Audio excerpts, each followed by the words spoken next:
Tatsuro Taira is a phenom in the flyweight division. He is likely one of the only people that can grapple on a 50-50 basis with the current champion Alexandre Pantoja. And while his striking does, need some improvement, his grappling is incredibly unique and efficient. So today we're going to be going through each of his fights and breaking down his skills in the grappling department and just educating ourselves on the specifics. So let's get into it. Against Carlos Hernandez, you'll see this in a few of his fights, Taira is willing to shoot a bad takedown or just be out of position. You see slips after throwing a kick, Hernandez gets on top. Now, this isn't because Taira wants to tire out his opponent via bad takedown shots like a Marab. This is because Taira is actually so good at scrambling up to his feet or dominant position that he's willing to give up position temporarily to get a good one later. He's able to use shrimping from half guard and circling around to the back to get up and engage in wrestling on his terms. Now, when Hernandez gets him up against the fence with a body lock and tries to take him down, Taira simply, with both feet off the ground, uses his right up to just push and control Hernandez, eventually landing in top position. And when in top position, Taira immediately starts isolating the arm and controlling the head and working his way around to half guard, eventually using his hand and his head at the same time to pass the leg through and get on top.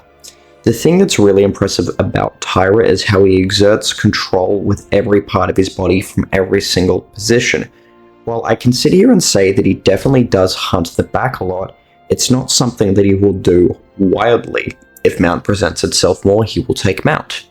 If the back presents itself, he will take the back, and he will do both excellently. He will constantly control the head from either position and ensure that every single, portion of your get-ups are neutralized, right?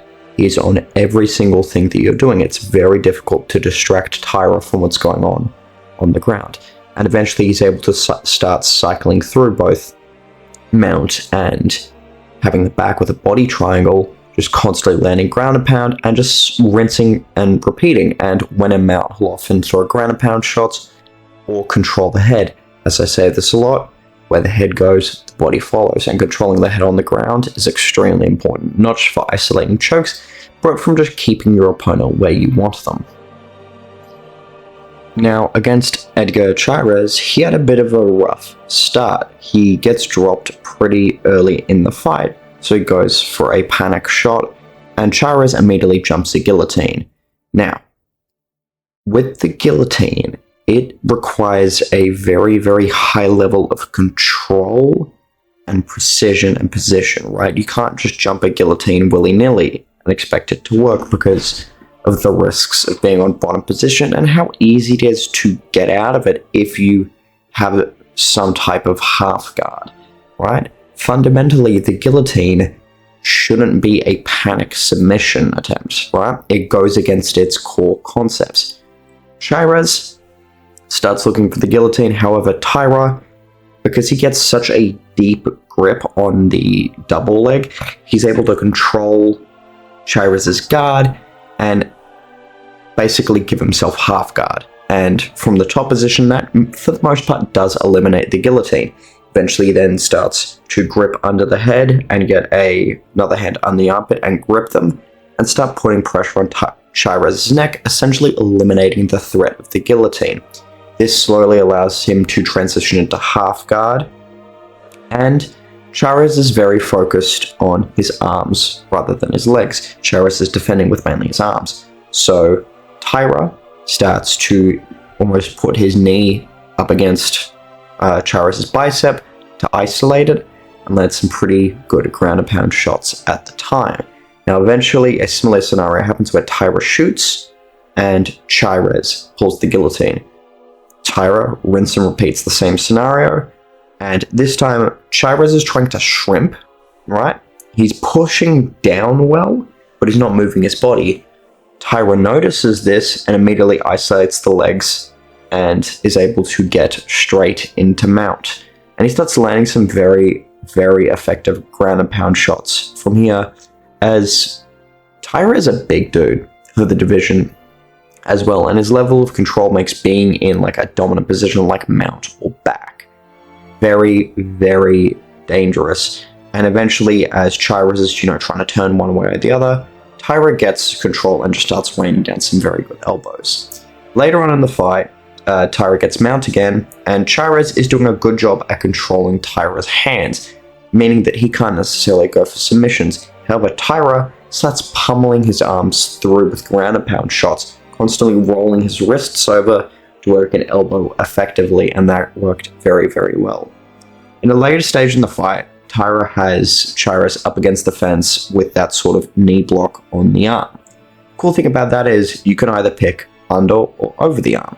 Taira uses the fence to help hike his leg up and eventually get a triangle from mount position, which eventually transitions over. Now, while the round does end, his ability to chain positions together effectively while having such good control is something I find really quite unique. Now, against Jesus Aguilar, Aguilar came out very aggressive, and Taira just timed a really excellent blast double leg and was able to get Jesus down to the mat. Now, Jesus does surprisingly jump the guillotine, and again, with Taira, he's really good at isolating every part of your body. So, when Taira lands, controls the head, starts pushing down on the leg with his free hand, and then gets a vice grip around the back of Jesus' neck. He uses that to slowly, and I mean use most of the round to just slowly work his way through half guard. And once Jesus starts trying to shrimp one way or the other with that head control, it naturally starts getting to go one way. Taira uses that to, again, push down on the leg, step over into mount. Now, when they're in mount, Taira starts begin to want to work his cycle between mount and back and mount and back. However, because Jesus is sort of against the cage, he can't really take the back. He notices Jesus's free hand that's posting. He goes to pull that out. Now, pulling that hand out is obviously going to retrieve mount again, but it also allows Taira to slide his right leg over the top and, again, get a triangle position. Obviously, circles over, Taira begins working the triangle, he gets the underhook on the leg and starts turning, and as Jesus' arm is isolated, he starts cranking on it until he gets the submission. Pretty simple, but it's very impressive to see, multiple mounted triangle transitions throughout a fighter's career, especially at such a young age with such a refined and methodical and calculated skill set in the grappling. It's really quite impressive. Now, the Alex Perez fight is when he finally broke into the top 5. So he shot a blast double on Perez. Perez defended well. However, Taira was able to use the momentum of him coming off the fence and trip out his leg. Eventually, he circles his way to the back and gets the back while standing. He jumps on Perez's back, gets a body triangle, but has his vertical leg hooking the inside of Perez's leg.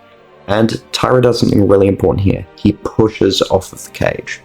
When someone has your back, especially standing, you want to get to the cage so that you essentially eliminate an entire side that they can move. They can't really get a hook in on that side, they can't use their arm on that side. So Taira pushes away from the cage immediately, and he starts using his weight to off-balance Perez, and he notices it's pretty significant. And eventually he just starts swinging off of Perez, and this gets Perez off balance so much to where his leg folds in on itself and his ACL just ends itself. Now, while this wasn't intentional to submit Perez, it's really, really unique, and it came off as very effective. And just the way that Taira is able to, again, control his lower half, control his upper half at the same time separately, and swing off his opponent like an orangutan or something is very, very unique. And it's not something that, a lot of people expected from a grappler that's, on the more fundamental side, but it's really awesome to see these kind of techniques. And it's what solidified Taira as a top contender. Taira is 17-1, with his only loss being his fight before his last against Brandon Royval, where he dropped a split decision. He looked very, very good in that fight, and again, made it really close. However, he lost to the pure volume striking Royval, where he looked just pretty uncomfortable. But on the ground, he, for the most part, dominated. Now, in this fight against Chung Sung Park, obviously Park was a very big step down in competition compared to an Amir Abazi. However, Taira did seem significantly more comfortable on the feet. And if I'd have to, look at what's next for him, I'd say probably a Brandon Moreno.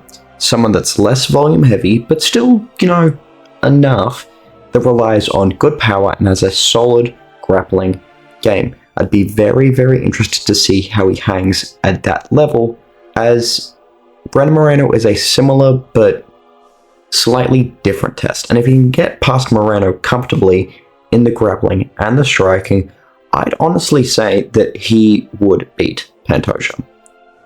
Genuinely. I can sit here and confidently say that.